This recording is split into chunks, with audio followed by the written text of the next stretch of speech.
Hey everyone, thank you for joining me in the garden here today. It is currently the middle of winter here in Australia, which means spring is fast approaching. After this video, I am going to be sowing some spring seedlings, so I'm very excited. But as it is the middle of winter here, I thought I'd show you the progress in my garden. I believe I put these seedlings in May, June, and it's now July, so they're doing pretty well. I probably need to stay on top of my fertilizing, but I'm going to show you the progress anyway, and I hope you enjoy. This is what the No Dig garden looks like a couple of months in, so 2 or 3 months in. All the beds are doing really well, considering that this is all new soil, and it does take some time for the plants to establish and get a bit better. It takes them a bit longer than if you've got mature soil, but I'm really proud of the progress that they're doing so far. Before we even get into this video, the grass is very patchy throughout. I'm just waiting till spring comes around to sow new grass. Birds are, oh my god, that bird has a lot to say. Anyway, as you can tell, that this is where I put my fresh grass, which looks very lush. I definitely did overseed it. That's why it's looking so beautiful. And the rest is looking a bit sparse, but that's okay. I'm just going to wait till spring comes around to sow new seed. Hopefully that will fix that solution. Now, this is what you see when you first come up. It's looking like a huge mess because I am planning to get rid of the shed that's just here for some more space, and for them to remove the shed they'll need space here. So once that is gone, I am going to put in a new bed, and then obviously more beds across there. But as you can tell, if you've grown this plant before, this is borage and it self-seeds like crazy, as you can tell. So I've got probably 5 or 6 plants there, which is exciting.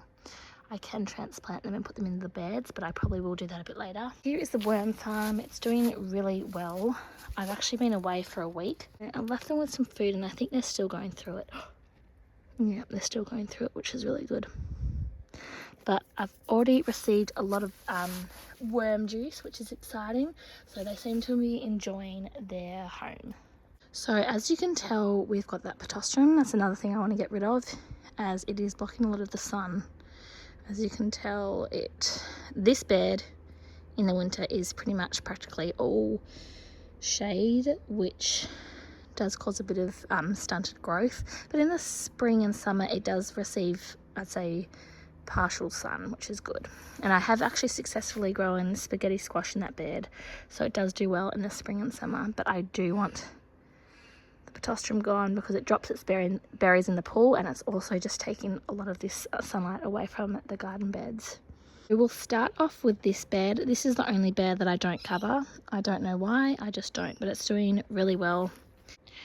These are my potatoes. I think I filmed them in a short, I'm pretty sure, and they're doing really well. I'm not too sure if we will get a lot of potatoes, just because it's obviously a new garden bed and it's got the earth soil below this, which my soil is very, very hard, but you never know. So they seem to be doing well for now. They've shot up since I've been away for a week, which I'm really happy about. So the potatoes seem like they're doing well. Now next to the potato are my rocket. I grew this rocket from seed tape, and as you can tell, it has done really perfect lines, which I'm really happy about. I've never actually grown rocket, so this is my first time. The only thing I would say is I probably put the potatoes a bit too close to the rocket, but that's okay. Well, I haven't harvested any yet, but I probably will today because they are looking like they need a bit of a harvest. Now I can also do a succession crop in between here and here, down here, but I am just mindful of the timing now, as we're 2 months away from spring and I probably need some space in the garden. That's why I've left that side of the bed open, just so I have some more space when I have to plant in my spring seedlings. Now the rest of the bed is looking very, very sad. I did run into some cabbage worms, I'm pretty sure cabbage moths. I'll show you a video of them, but they got devoured by them. As you can tell, they're not really in a good state. But these are purple kale, and I've decided to leave them in the ground just to see if I can recover them. Well, I did put on some neem oil and I removed the worms and their eggs, and they haven't come back, which is really, really good. So pretty much this bed just needs a lot of fertilizer, a lot of nitrogen, and it will bounce back, I'm pretty sure. Pretty confident it will. Just because I was unsure if they were going to bounce back, I've got some dwarf kale here, which is really exciting. It's one of my favorites. They're a bit small, some of the seedlings. Got some here and here and here. There's a weed like usual. Got plenty of them around here, but they're doing really well. Again, just needs a bit of fertilizer and they should all bounce back. This bed here, as I said before, is pretty much full shade in winter, so it's very stunted the growth, and I do get a lot of weeds due to the moisture not being able to be absorbed quick enough, if that makes any sense, because it's very damp, this bed, in the winter, just because it doesn't have any sun hitting it. I have planted some cabbage in here. It is sort of getting eaten. I can't see anything in the middle, which is promising, so I'll just keep an eye on that. But they're doing all right. I think this might be either cabbage savoy or cabbage drumhead. Got another one here, and then I've got one down here. Now this is my patch of chamomile. I overwinterize it, and it does really, really, really well. I can probably transplant some of it as well, but it does well as a ground cover in the winter, and it actually does produce a lot of flowers in the summer, so it enjoys its spot here. But I have maybe thought of transplanting some down by the pool area, just because it does really, really well, and it smells so good even without the flowers. Now this spot here was where I did the lettuce seed tape. It didn't do very well, but I did have 1, 2, 3, 4 lettuce that did manage to grow. Again, very stunted growth, but I did replace this garden bed with some cabbage savoy, which are very new to this space. That's why they're looking small, but hopefully by the time spring comes we should be getting some decent heads, and hopefully these ones will be harvested by then. Also, I got these hoop rings, I guess you call them, for my netting, and they look really, really good. Before I used just little poles from a trampoline. They were fine, but I just wanted something different, and they did really well. I might put a link in the bio. I did buy them from Amazon, and they've done a really good job so far. At the end of the bed here, I've got all my strawberries from summer and spring. I haven't actually transplanted them because they're doing really well, as you can tell. One winter I did lose my whole crop, but as we've had a mild winter, they've done really, really well, so I've just left them here. I probably will in the spring transplant them and put them in the middle of the row, just because they're on the side and we do have rats that eat the strawberries. This bed here probably has the most going on for it right now, and probably the closest to harvest, I'd say. I've got 3 broccolis in here that are forming their heads. There's one head, that one hasn't yet, and then we've got another head over there, which is really exciting, which means I can succession sow now. Probably could have done it a while ago, but I'm going to do it today. And here I have got some lettuce.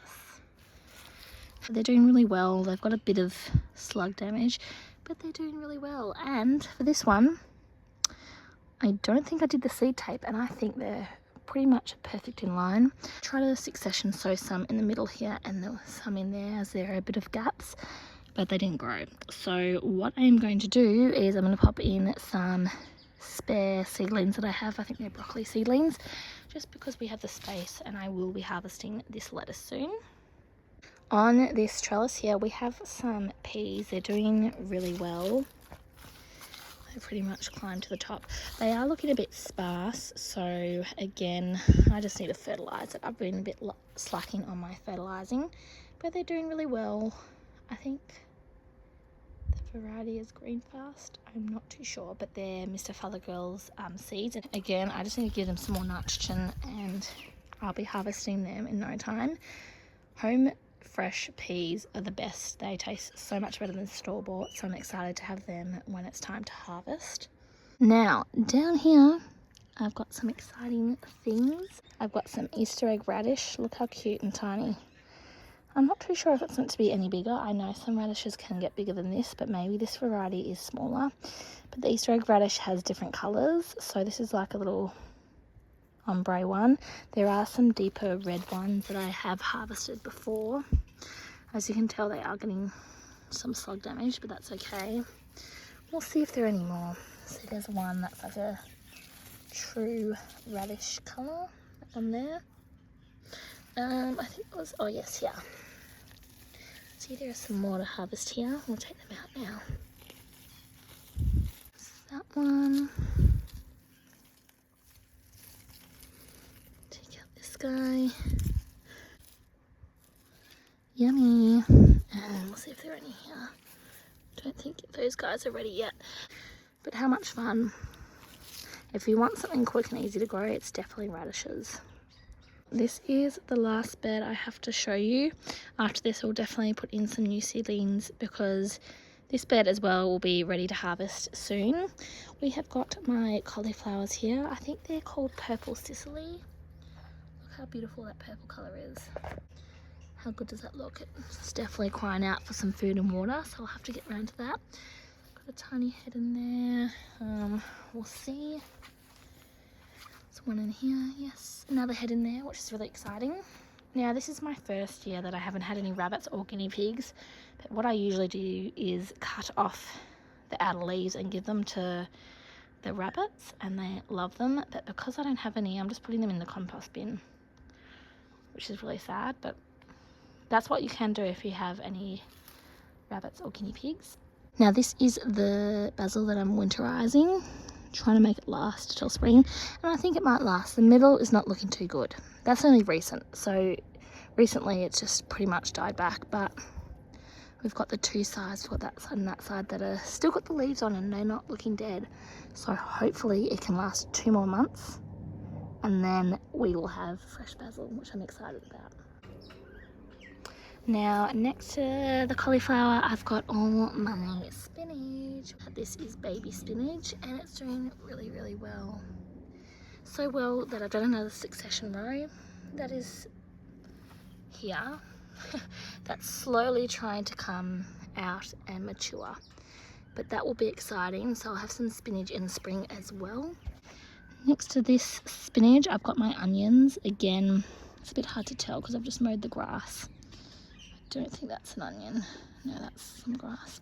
Anyway, so I've got some onions scattered throughout. They're the white onions, Spanish early white, but they're maturing, which is really, really good. So I've just got them scattered throughout here. And then on the other side, same little layout. I have got some cabbages at the very end of this bed. They've also been damaged by some aphids. I did try to do the soapy water technique and I kind of burnt the leaves, but they're bouncing back and I've left them as they are and they're doing really well. On the side here, I've got some self-sown, what is it called? Bachelor buttons along the side here because they like drier conditions and the sides of my beds are very dry. I do need to give them some water. Now, just to finish off here, as I said before, everything is very close to being harvested in a couple of weeks or maybe a month if I'm lucky.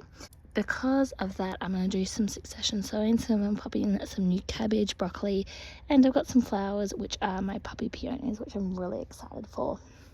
How nice does new grass look with new soil? I love that look. Anyway, so I'm gonna pop my puppy peonies in this spot here.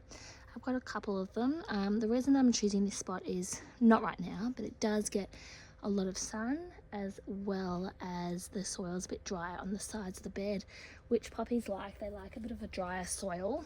I'll just scatter them throughout. I don't really mind if they're not in a straight line for them. Don't mind the weeds. What I have to be mindful of is this borage. It's looking very sad now, but I've got the other volunteers there if this one doesn't survive. With borage, it does get really big. So I am probably gonna give it like that much space so it doesn't overcrowd my poppies in the spring. So I'll just put my poppies in this little half here. think it's ready to come out because the roots are coming out of the bottom of the pot, which is a good sign. Like so. Okay, this one's in. And the rest of my puppies are the double puppy cream peony. And then the puppy peony. So one's a white shade of cream and then the other's like a light pink. They are very delicate puppy seedlings, but if you're gentle with them, they do well. Okay, puppies are in. That is my borage, and then in this little corner scattered throughout are my puppies. So hopefully they do well. I'm going to give them some sea salt and some water and they should be good to go. This is the perfect space for more of my seedlings to go. I have got some sprouting broccoli. I've got 3, there's 2 in one pot, 3, 4, 5 and 6. And I'm probably gonna space them throughout this row and then throughout here because I am going to be harvesting this lettuce soon and that will give us a lot of space for the sprouting broccoli.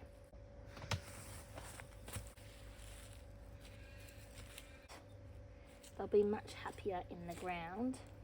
Now for strong roots, a strong stem, for broccoli, I'd plant them really deep like I do with tomatoes, just because they can be a bit wonky. You can see one further off, I guess.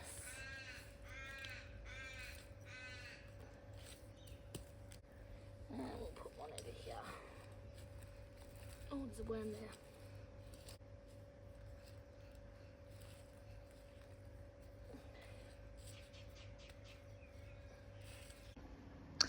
Okay, so the poppies are over there in that corner.